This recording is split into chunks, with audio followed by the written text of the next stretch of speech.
Hello everyone, I am Ronit. I am back with another video and this video is ACL surgery exercises after 1 month. So guys, जैसे आपको पता है कि मेरी surgery को personally 100 days complete हो गए, जो मैंने आप सबके साथ शेयर किया था कुछ दिन पहले वाली वीडियो में। और इस जर्नी के दौरान मैं अपनी जर्नी और मेरे एक्सपीरियंसेस आपके साथ शेयर करता था। तो मैंने काफ़ी वीडियोस बनाई, मैंने 2 वीडियोस बनाई एक्सरसाइज पर, जिसमें मैं first 2 weeks and second to fourth week की एक्सरसाइज की वीडियोस मैंने बनाई थी, जो मैं प्लेलिस्ट में डाल दूंगा अगर आपने नहीं देखी अभी तक तो। उसके बाद मैंने a day in my life बताया कि सर्जरी के बाद मैं बाहर जाता हूँ तो मेरा एक दिन कैसा रहता है। उसके बाद मैंने ये बनाया कि मैं एक दिन में क्या खाता हूँ जब मैं दिन से घर से बाहर रहता हूँ। फिर उसके बाद मैंने अपना एक जैसे ऑफिस के एनवायरनमेंट में कोई पार्टी थी, मैंने वो भी शो किया कि मैं एक्सरसाइज और उसको कैसे मैनेज करता हूँ। But now I want to make a video on exercises.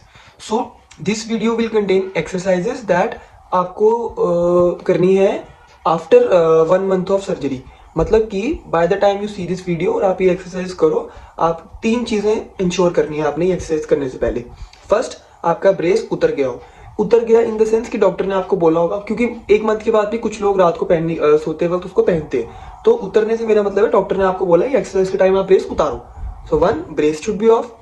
Second, आपका पेन बहुत मिनिमल होना चाहिए। आपका पेन नहीं होना चाहिए, मतलब आप एक्सरसाइज करते वक्त, जो इससे पहले वाली एक्सरसाइज है वो करते वक्त आपको पेन नहीं होना चाहिए। एंड थर्ड, आप चलना शुरू कर दिया होना चाहिए ब्रेस के साथ या हल्की सपोर्ट के साथ या फिर बिना ब्रेस के कुछ स्टेप्स। आपने जब ये 3 चीज़ें अचीव कर ली होंगी तो उसके बाद ही आप एक्सरसाइजेस करें और दिस विल हेल्प यू।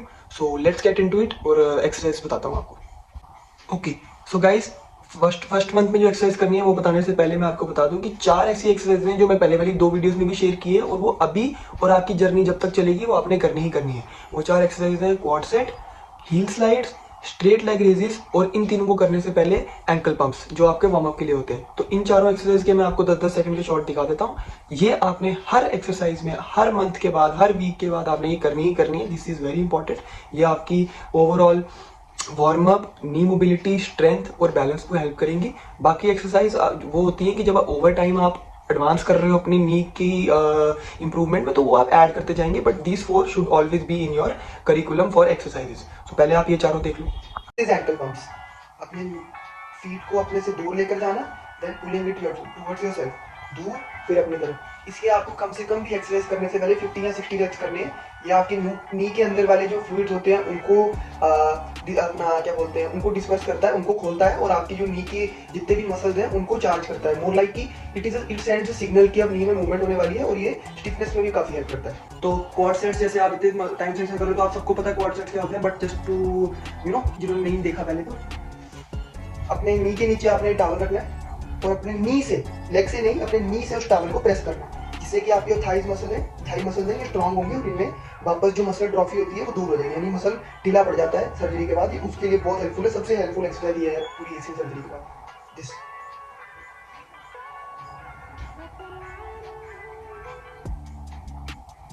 इसको आपको दिन में 3 बार कम से कम भी, मतलब एक बार में 20 रेप करके 3 सेट, ऐसे दिन में 3 बार करना है। वेरी ये एक्सरसाइज आप कभी मिस नहीं कर सकते। बाकी एक्सरसाइज आप दिन में चाहे 2 बार कर लो, but this exercise needs to be done over and over because this is very helpful. तो गाइस, जैसे कि इससे पहले, मतलब 1 मंथ से पहले, जब आपके स्टिचुअल खुलने से पहले भी डॉक्टर आपको बोलता है कि आपने नी बेंडिंग शुरू करनी है और उसके बाद भी 1 मंथ तक आप यूं अपनी नी की बेंडिंग कर रहे होगे खींचने वाली। बट अगर आप कंफर्टेबल हो, आपको लगता है कि आप अपनी लेग को बेंड करने में कोई प्रॉब्लम नहीं हो रही है, तो आप 1 मंथ के बाद अपनी लेग बेंडिंग में इसको एडिशन कर सकते हो। आप एक टॉवल लेकर, कपड़ा लेकर यूं बैठ जाओ और अपनी लेग को अपनी तरफ खींचो और टॉवल को रख के उसको हल्का हल्का पुश करो। ज्यादा नहीं करना, जहां तक जाता है, मतलब जहां तक आप खींच सकते हो। आपको लग रहा है फ्रिक्शन आ रही है, रेजिस्टेंस आ रही है, वापस खोल दो, फिर ले आओ, फिर खींचो। इससे क्या होगा कि आप जब जब खींचोगे और वो ऊपर आके रुकेगा, वो रुकने से थोड़ा सा आगे जाएगा, यानी कि आपके जो मसल फाइबर है, जो लिगामेंट है बोला, वो आहिस्ता आहिस्ता लूज होगा और आपकी लेग की बेंडिंग शुरू हो जाएगी। तो ये भी आपने ऐड करना है। थर्ड एक्सरसाइज ये। फोर्थ है स्ट्रेट लेग रेजेस। यूं आप बैठ जाओ या लेट जाओ और अपनी लेग को स्ट्रेट रख के मसल को, नी को टाइट करके ऊपर होल्ड करना है 10 सेकंड, नीचे ऊपर, hold it for 10 seconds, then bring it down and repeat this. इसके भी आपको दिन में 3 सेट करने हैं एक बार में और दिन में 3 बार इसको आपने करना है। ये भी बहुत हेल्पफुल है। और अगर आप 1 मंथ के बाद कंफर्टेबल हो तो इसमें आप अपनी लेग पर वेट्स भी ऐड कर सकते हो। मोर लाइक कि आप सैंड बैग पहन लो या फिर आप जो ब्रेस पहनते हो ना बड़ा वाला। मैं तो ये करता था शुरू में 1 मंथ के बाद, जो मेरा बड़ा वाला ब्रेस था ना, मैं वो पहनता था और उसके साथ स्ट्रेट लेग रेस करता था। उससे क्या होता था, थोड़ा वेट ऐड हो जाता था लेग पे और थोड़ा सा मतलब स्ट्रेंथ इंक्रीज होती है उससे। तो आप वेट्स की तरफ भी मूव कर सकते हो अगर आप कंफर्टेबल हो। तो फ्रेंड्स ये वो 4 एक्सरसाइजेस थी जो आप पहले भी करते आ रहे थे और आप 1 मंथ के बाद भी करोगे, इसको 2 मंथ के बाद भी करोगे। This should not be discontinued at any point, ये आपको करते रहनी है। अब हम उन एक्सरसाइज की तरफ चलते हैं जो आप पहले नहीं कर रहे थे, अब आप 1 मंथ के बाद उनको ऐड करोगे। इसमें first is guys wall squats. इसमें आप अपनी पीठ को अपनी इसके साथ अलमारी के साथ लगा लो, अपनी नीज को थोड़ा आगे कर लो, फॉट अपना यूं थोड़ा एंगल बना के, और 45 डिग्री तक आप नीचे जाना है विद सपोर्ट। स्लोली जोर नहीं लगाना, जितना नीज ले पाए उतना।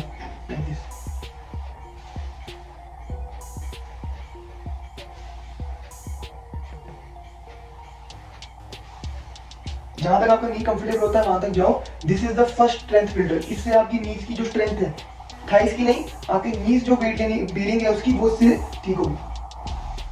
Third exercise is single leg balance. ये एक्सरसाइज क्यों इंपॉर्टेंट है?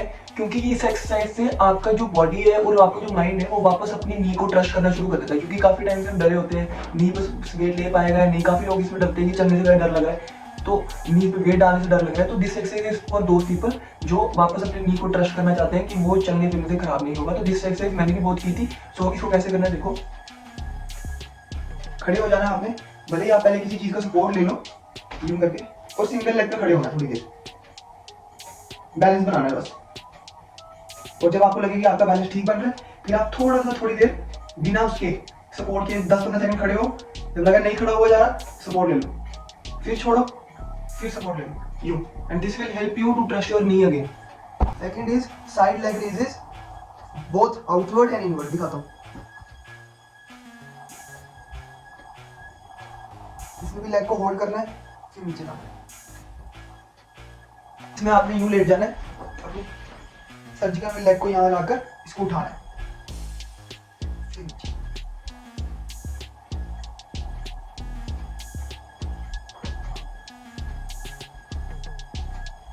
इससे क्या होता है कि आपके हिप्स, इन दोनों एक्सरसाइज से जो आपके हिप्स है और नीज है, इन दोनों की स्ट्रेंथ आउटवर्ड और इनवर्ड साइड से इंक्रीज होती है। तो दिस इज वेरी बेनिफिट। फिर आती है हील रेजेस। हील रेजेस से आपकी जो काफ की स्ट्रेंथ है ये बढ़ेगी। जब तक आप 2 टांगों पे कंफर्टेबल हो उसको यूज करो, ब्रेस पहन कर भी कर सकते हो। और जब आपको लग रहा है कि आपका कॉन्फिडेंस थोड़ा बिल्ड हो गया तो आपको सिंगल लेग कर सकते हो। Glute bridges. ग्लूट ब्रिजेस में आपने यूं लेट जाना है, अपने दोनों टांगों को यूं सीधा रख लेना है बेंडिंग पोजीशन में। हाथ भले आप यहाँ बेड पर रख लो या अपने पास रख लो, और आपने अपने हिप्स को अपनी लेग्स के वेट से, आपने इसका अपनी बैक का वेट नहीं लगाना है, जोर नहीं लगाना, आपने अपनी लेग से अपने हिप्स को उठाना है, यूं होल्ड करना है। ये ग्लूट ब्रिजेस जो होते हैं ये हमारी पूरी जो लोअर बॉडी है उसको साथ में वर्क करना सिखाते हैं। इससे कि आपकी यहाँ से स्ट्रेंथ उठना शुरू होती है और आपकी पूरी बॉडी की अलाइनमेंट, यानी कि आपकी जो लेग्स हैं वो आपकी हिप्स के साथ वर्क करना सीखती है। तो इसके भी आपने दिन में एक बार में 3 सेट करने हैं, इसको दिन में आप 2 से 3 बार करें। के बाद लास्ट एक्सरसाइज है जो मैं इस वीडियो में शेयर करने वाला हूँ, वो है कि step ups and step downs. कि आप एक छोटी सी सीढ़ी या फिर एक ब्लॉक लेकर उस पे अपने सर्जिकल लेग से चढ़े और उतरे। ये एक्सरसाइज बहुत इंपॉर्टेंट है और मैंने भी फर्स्ट मंथ के बाद शुरू कर दी थी। क्यों? क्योंकि जब आप अपनी डेली लाइफ की तरफ ट्रांजिशन करते हैं, जैसे आप लोग करोगे, अगर जब आप घर से बाहर जाओगे तो हर जगह आपको स्टेयर्स मिलेंगी, और एक नी और stairs, this can't go side by side. आपको चलना है तो आपको सीढ़ी चढ़ना पड़ेगा। तो उसके लिए आप अपने घर में अपना कॉन्फिडेंस बिल्ड करने लगो। तो मैं आपको दिखाता हूँ।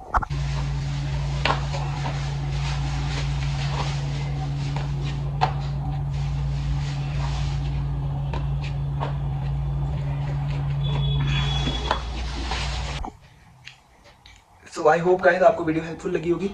इस वीडियो में मैंने बात की उन एक्सरसाइजेस की जो मैं 1 मंथ के बाद करनी शुरू की थी मैंने अपनी सर्जरी के। फर्स्ट मंथ में क्या होता है, जो हमारा हमको डॉक्टर एडवाइस करता है और जो भी एक्सरसाइज हम करते हैं वो हमारी नी के सराउंडिंग होती है। मतलब कि नी की स्ट्रेंथ वापस लाना, नी की मोबिलिटी लाना, स्वेलिंग रिड्यूस करना, पेन रिड्यूस करना, जैसे कि क्वाड सेट हो गए, नी बेंडिंग हो गई, स्ट्रेट लेग रेज हो गए। बट ये जो अब एक्सरसाइज है 1 मंथ के बाद जो हमारे सिचुअर खुल गए, हमें वॉक करने के लिए बोल दिया। 1 मंथ के बाद ज्यादातर लोग तो ब्रेस के साथ कंफर्टेबली चल रहे होते हैं, कुछ तो ब्रेस खोल के हल्का हल्का चलना शुरू कर गए होते हैं। तो दिस इज द टाइम कि जब हमें नी के साथ साथ पूरी लेग की स्ट्रेंथनिंग पर काम करना होता है। तो ये जो एक्सरसाइज है ये मैंने फिल्टर करके वही आपको दिखाने की कोशिश की है कि जो आप इजीली हर जो बंदा 1 महीने में जिसने बहुत ज्यादा रिकवर कर लिया है और जो थोड़ा पीछे भी है, सब इसको कर सकते हैं और सब अपनी लेग की स्ट्रेंथनिंग की तरफ काम करना शुरू कर सकते हैं। और नेक्स्ट वीडियोस में जब मैं एक्सरसाइज लाऊंगा तो मैं बैलेंस ट्रेनिंग की बात करूंगा, जिससे कि हम चलना फिरना हमारा, क्योंकि काफी लोगों को ये डर रहता है कि यार हमको ना नी पे वेट डालने में डर लगता है, ये लंगड़ाते हैं हम, इसलिए लगता है कि कहीं वापस ना कुछ हो जाए। तो पहले हम स्ट्रेंथ पर काम करेंगे, फिर हम बैलेंस की तरफ जाएंगे। बैलेंस ही वो होता है जिससे कि आपका नॉर्मल जो वॉकिंग पैटर्न है वो अटेन होगा। So keeping this short, this are the exercises जो आप 1 मंथ के बाद करेंगे। अगर आपको हेल्पफुल लगेंगी तो आप मुझे बताना, कुछ एक्सरसाइज रह गई होंगी तो मैं अपने शॉर्ट्स में डेली उनको शेयर करता रहता हूँ। So this is for the video guys, thank you, keep supporting. I try to make content जो आपको हेल्प करे और जो मुझे भी हेल्प कर रहा है ये कंटेंट बनाना, क्योंकि मेरी मोटिवेशन इसी से निकल रही है, आप लोगों के कमेंट से निकल रही है, आपके प्यार से निकल रही है, और मैं भी अपने आप को बेटर कर रहा हूँ। सो आई होप कि ये कम्युनिटी बनती रहे, and yeah see you in the next video. Bye guys.